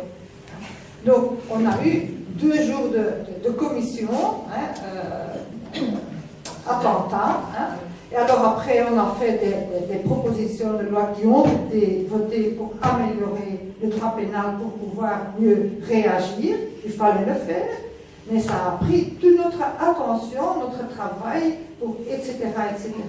Et alors, on avait des autres projets, mais maintenant, il faut absolument, c'est le moment, il faut le faire. Hein. Je suis tout à fait d'accord. Hein. Et vu la note qui vient, avec laquelle le ministre Gaines vient, on parle si on parle des enfants sans nez, ça n'a rien à voir. Hein. Pour moi, ça n'a rien à voir. Hein. Mais si on peut en parler, parce que pour certaines parties, c'est délicat d'en parler, hein, mais on peut parler aussi de l'avortement et de la dépénalisation de l'avortement. On va en parler, on va insister, et j'espère qu'on va aboutir à au moins dépénaliser l'avortement. C'est une chose. Si on peut faire le reste, si on commence à discuter, il faut, je crois, un peu discuter sur d'où on ne va pas kidnapper les choses, ça on ne va pas accepter. Je crois. C'est ma pensée. Oui, chacun a d'autres choses, oui. Ja, ik laat het heel duidelijk zijn. Ik ben ervan overtuigd dat het VLD wil. Dus ik denk dat we daar, dat dit een van de onderwerpen is waar we het over eens zijn en dat we daar, we zijn er zo nog een paar. Alleen, ik weet niet, ik had het ook vandaag bij, we hebben nog een ander voorstel klaar liggen in verband met abortus. Dat is namelijk het verwetenschappelijke van die evaluatiecommissie. Ja? Omdat we denken dat dat nu niet goed werkt en omdat je eigenlijk heel veel data kan halen als je dat zou analyseren. Hè. Die evaluatiecommissie zou bestaan uit een aantal wetenschappers die de data zouden kunnen analyseren, dat je dan misschien nog een stuk wijzer zou kunnen worden. We hebben dat neergelegd en ja, om toch iets te doen rond die abortus hebben we een tijdje geleden de agendering daarvan gevraagd. We zijn dan naar een paar hoorzittingen gegaan, die trouwens interessant waren. En zelfs daarvoor, dat voorstel waar wij van overtuigd zijn, wie kan daar nu tegen zijn? Gewoon een bestaande situatie verbeteren. Zelfs daarvoor hebben we nu zeer, zeer sterk de indruk dat men ook dat wil tegenhouden. Ja? Dus, en dat is wat mij verontrust, Carina. Ik ben vast overtuigd dat jij wil, hè, en waarschijnlijk heel uw fractie. Maar het feit dat we voor zo'n voor de hand liggende verbetering van die wet, dat we daar nu bijna schrik hebben om er verder over te praten en angst dat zou weggestemd worden, dat zegt toch wel iets. En dus ik blijf ongerust, dus ik blijf bij de oproep. Ik hoop echt dat we vooruit kunnen. Ja. Oké. Donc, Karine, je suis persuadé que le VLD veut ça, c'est très très clair, on est bien d'accord avec ça. Par contre, nous avons fait au SPA une autre proposition. Alors, cette proposition concerne, le terme vulgaire, c'est la scientifisation, mais dans la loi, on parle de renforcement de la dimension scientifique de tout ce qui se rapporte à l'avortement. Donc vraiment, cette proposition a pour but que les comités d'évaluation puissent se baser sur des statistiques scientifiques et des études scientifiques solides pour pouvoir faire avancer le dossier. Et on se rend compte que contre cette proposition, qui est quand même une amélioration pure et simple, le fait de vouloir scientifiser et renforcer la dimension scientifique n'est que positif pour l'ensemble du débat, et on se rend compte, on a l'impression que cela aussi, on le bloque. Et donc là, on se pose vraiment des questions, si on veut vraiment avancer sur le dossier, vu que là, il n'y a pas vraiment de position éthique, c'est vraiment une position juste sur l'amélioration. Oui, je voudrais apporter une précision sur cette commission d'évaluation qui est en panne depuis 2011. Donc c'est une commission qui a été créée par une loi corollaire à la loi sur l'avortement, et il n'y avait plus de candidats. On a dû faire 3 appels à candidature. Il y a eu des candidatures qui ont été déposées au Parlement et qui doivent être validées par le gouvernement, et le gouvernement ne bouge pas. Donc on se pose même la question de savoir qu'est-ce qui se passe, puisque au fond tout ce qui concerne l'avortement semble bloqué, que ce soit la modification de la commission d'évaluation, la nomination effective des membres effectifs et suppléants, et évidemment le débat que nous menons ici. Donc je vais repasser la parole à Sophie peut-être et puis à Karine.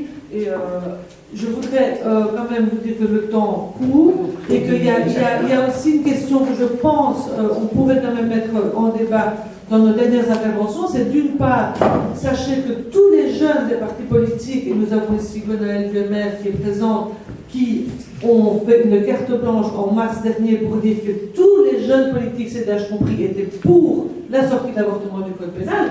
Comment est-ce que les ténors des partis ou ceux qui sont déjà à la manœuvre peuvent entendre finalement la jeune génération qui porte quand même un message très progressiste en faveur des femmes?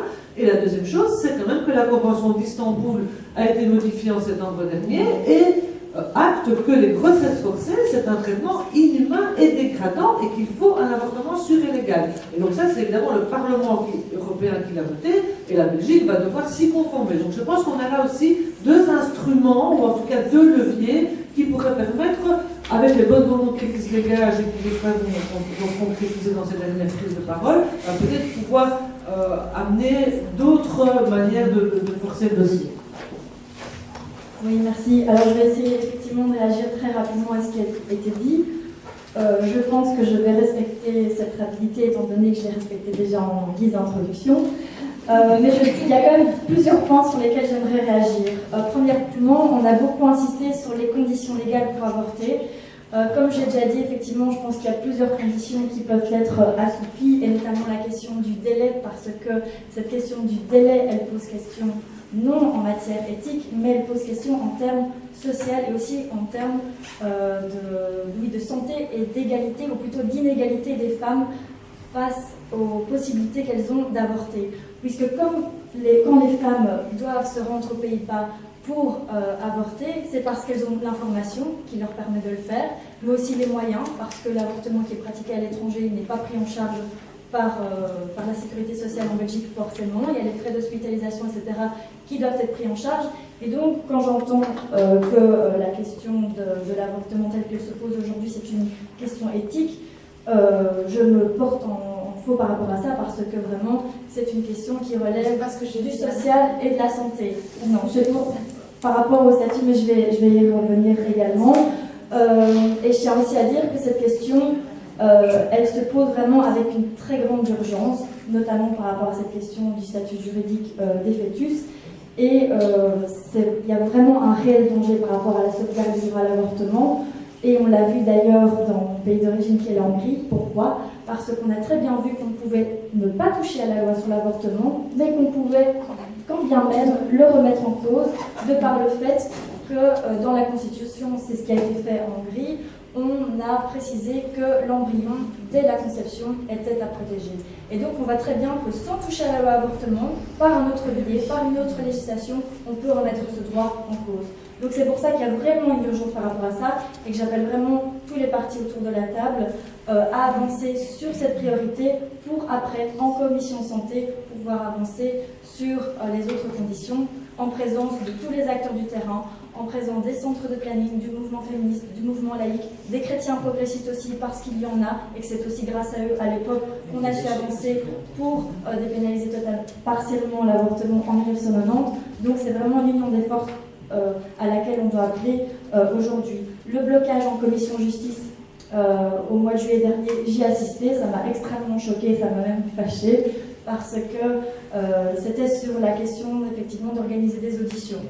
Et donc, a priori, on ne voyait pas trop le problème, et malgré tout, ça a été un vote majorité contre opposition, qui s'est posé pourquoi ? Parce que le CDLV avait estimé qu'il n'avait pas eu assez de temps pour étudier les dernières propositions de loi, notamment du PTB, qui avaient été déposées.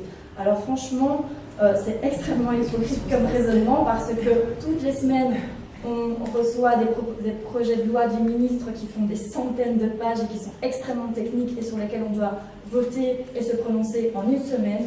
Et là, on a des questions de principe, de pur principe, qui sont posées. Et là, on nous dit, ah, écoutez, il nous faut plus de temps pour réfléchir, c'est pas possible. Et quand bien même, justement, la question des auditions se posait et se justifiait encore plus quand bien même il fallait une réflexion. Par rapport à la commission d'évaluation de la loi sur l'avortement, c'est extrêmement important aussi en matière de prévention, puisque j'ai pris connaissance du dernier rapport de la commission d'évaluation qui mettait en exergue par exemple que les femmes qui ont plus recours à l'IVG, ce ne sont pas les ados comme on aurait tendance à le penser, mais ce sont les femmes de 25 à 30 ans, alors que leur contraception n'est pas prise intégralement en charge par la sécurité sociale, au contraire de l'adolescent. Donc il y a peut-être une réflexion justement à avoir en matière de contraception et qu'on pourrait avoir également en commission santé à laquelle on pourrait joindre le débat relatif aux conditions.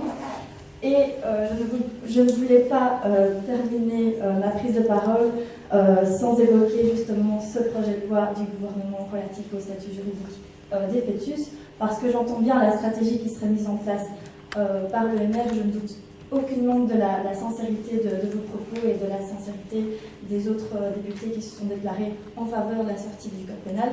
Mais il faut savoir que ce projet, il va arriver. De toute façon, sous cette législature, il va arriver. La note de politique générale du ministre, elle est claire. Pour l'année 2018, il dit bien qu'on va accorder un statut juridique aux enfants nés. C'est la note de politique générale 2018 qui va être examinée et votée en commission justice en parallèle avec le budget la semaine prochaine. Donc j'entends bien qu'il y a une réflexion à mener qui n'est pas évidente. Je pense que c'est surtout au niveau de la direction du parti, du MR, qui a un blocage, pas au niveau des députés. Mais parler de liberté de conscience, je veux bien. Mais pourquoi vaudrait-elle en matière de statut juridique des fœtus et pas en matière de sortie de l'avortement du code pénal?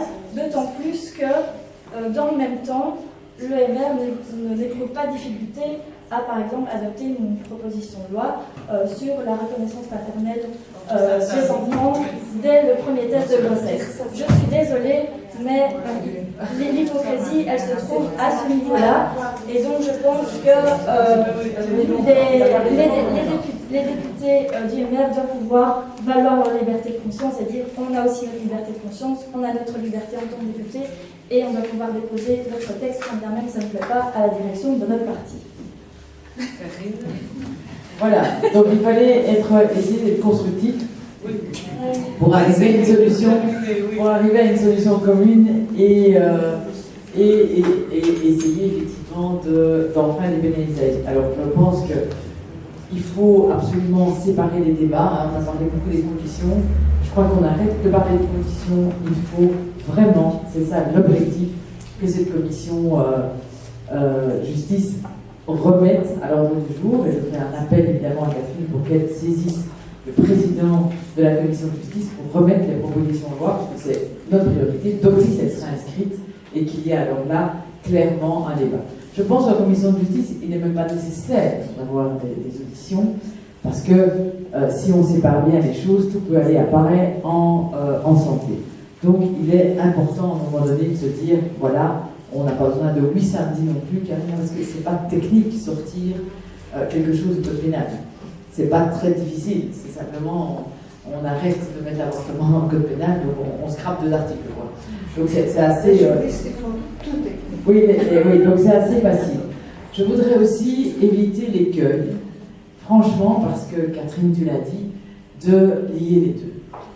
L'un n'a rien à voir avec l'autre. Et le chantage de l'un par rapport au chantage de l'autre, ça veut dire quoi? Ça veut dire qu'on va faire notre deuil des deux.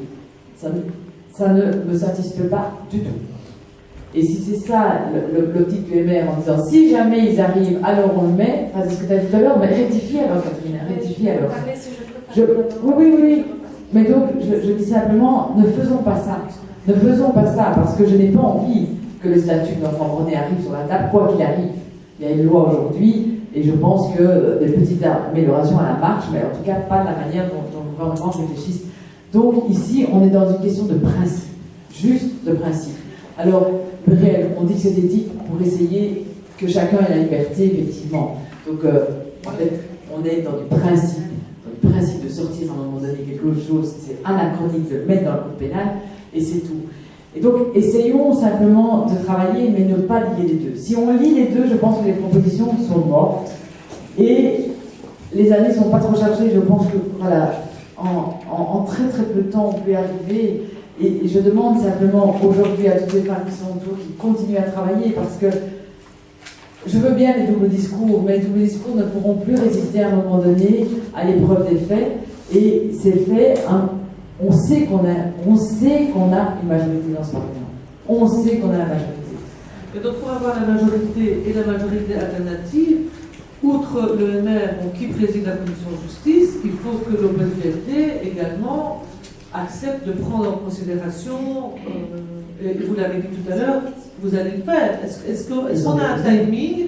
Est-ce qu'on pourrait imaginer comme timing que pour peut-être janvier, parce que ça paraît peut-être un peu court pour décembre. Non, c'est sans oublier. Voilà, en janvier, il y ait une demande au président de la commission, avec quand même le soutien au moins de l'OpenVRT, puisque vous avez déposé, et je ne sais pas comment ça peut se passer du côté du MR, pour que ce soit au moins discuté. Je suis pour répondre à ça.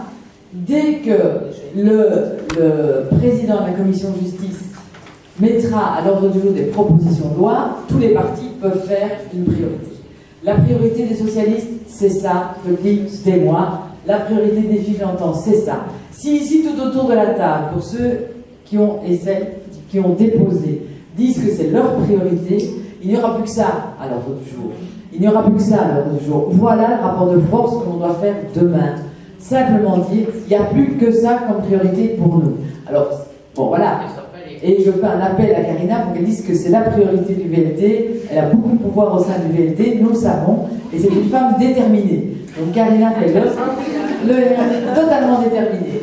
Bon, Catherine n'a pas encore déposé sa proposition de loi, mais Catherine, si tu déposais ta proposition de loi, ce serait ta priorité. Et donc, si toutes les femmes ici autour de la table, si toutes les femmes autour de la table disaient que c'était leur priorité, eh bien, je pense effectivement qu'alors l'aile chrétienne de ce gouvernement et l'aile oui, les femmes et les hommes, pardon. Est-ce qu'il y a 2 hommes au PTB, donc c'est pas mal les femmes. Et donc je pense que, eh bien, on mettrait à mal aujourd'hui cette aile chrétienne, évidemment, du gouvernement, une dedans, une dehors. D'ailleurs, il y a le CDH qui est évidemment aussi dans l'opposition, et l'aile la moins résistante de la NVA, parce qu'il ne faut pas oublier que la NVA ne veut pas en parler non plus. Mais si on est 2, 4, 6, 7 parties, ça fait beaucoup. Ça fait déjà beaucoup. Catherine, vas-y. Allez, merci. Alors déjà, je remercie tous mes chers collègues qui pensent à ma place, qui savent à ma place, qui m'expliquent que les institutions vont partir à ma place. Donc ça, c'est déjà très agréable. Et je ne suis pas fâchée parce que je considère que le débat ici ne mérite pas qu'on consacre à la. Qu'est-ce qui est d'abord, et je pense que tout le monde aura, j'espère, compris, et j'ai aussi publié des cartes blanches avec mes collègues, avec Christine Fresne également, pour dire que évidemment, je suis pour la suppression de la complémentaire de procès du code pénal, pour le dépénaliser complètement, il n'y a pas de doute là-dessus. Ce que je pense, et je ne suis même pas sûre s'ils l'ont pas compris, mes collègues, c'est quand même des éminents politiciens, c'est quand même des gens qui ont quand même une certaine dialectique de la politique, et je ne voudrais pas non plus embrouiller le public qui est quand même assez intéressé, qui se dit mais qu'est-ce qui se passe ici? Qu'est-ce que j'explique? J'explique que si on considère que ces 2 dossiers, que ce soit le dossier des enfants naissants ou que ce soit ce dossier de dépénalisation, si on considère qu'il s'agit de 2 décisions à caractère éthique, et je rappelle que pour nous, le caractère éthique dans nos partis signifie qu'on a la liberté de vote. Si on considère que ça vaut pour ces 2 cas, il suffirait qu'on avance avec un pour avoir à un moment donné la possibilité de se prononcer sur les 2. C'est ça que j'explique. C'est pas du tout pardon, ça c'est ça que j'explique. Et donc l'idée c'est évidemment de faire progresser, la dépénalisation de l'avortement et de le sortir du code pénal. Évidemment, mais il faut aussi à un moment donné pouvoir, je l'espère, moi je le fais avec beaucoup de sincérité ici, expliquer comment cela pourrait être possible. Oui, merci beaucoup. Donc on arrive à la fin de ce débat. Je voudrais quand même donner cette information au public. Donc en commission justice, on l'a compris, pour pouvoir accepter le principe d'une part de discuter de la proposition de loi et simplement de sortir du code pénal, donc on a 17 membres en commission justice, donc il faut 9 membres qui votent. Okay, et donc on a 8 qui sortent de certains, donc on a 3 au PS, 2 à l'OpenVLD, 1 du SPA et 1 Écolo-Groen.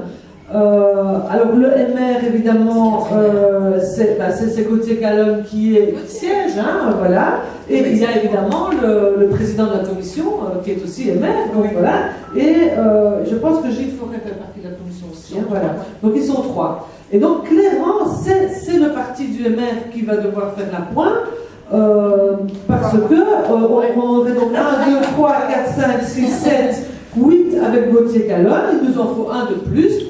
Voilà, donc je pense qu'il s'agit aussi peut-être de sensibiliser les personnes finalement, hein, de sortir peut-être d'une logique de parti pour rentrer dans une logique de personne et essayer finalement de faire passer le message. Voilà, je pense que le débat a bien avancé, je vous remercie vraiment beaucoup parce que je pense qu'on a pu aller au fond des choses et vraiment se rencontrer sur certains axes et essayer de voir aussi tactiquement comment on peut avancer.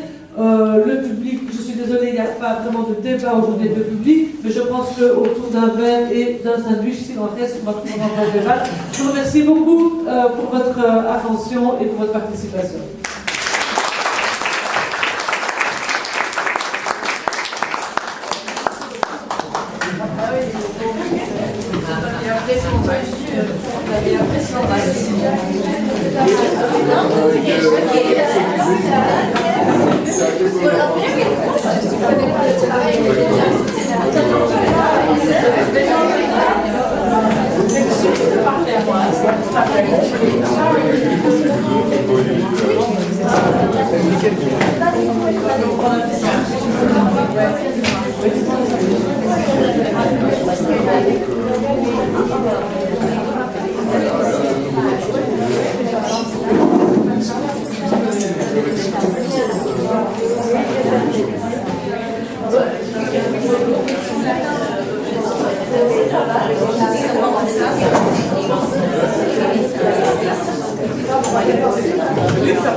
Il